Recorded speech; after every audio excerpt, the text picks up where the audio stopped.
ما اسألکم علیہ من اجر الا المودۃ فی القربہ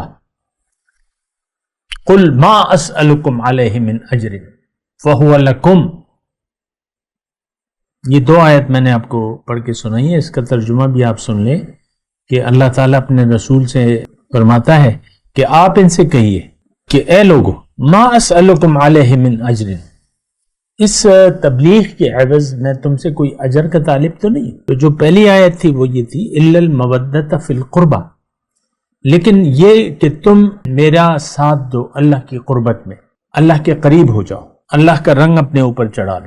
یہ اس کا اصل معنی ہے سامنے. تو بعض مفسرین اس کا مختلف معنی کرتے ہیں، لیکن نہیں، وہ معنی نہیں ہے.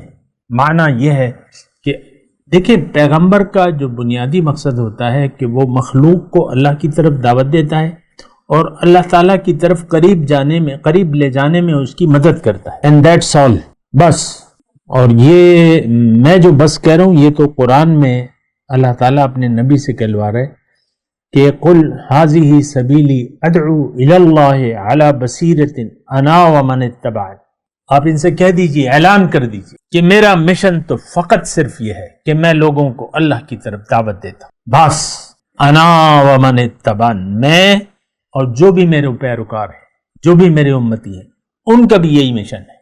تو دیکھیں بہت سی گمراہیاں ہم میں پھیل چکی ہیں. بات ایک ہے دعوت الی اللہ وداعیا الی اللہ باذنہ وسراجا منیرا.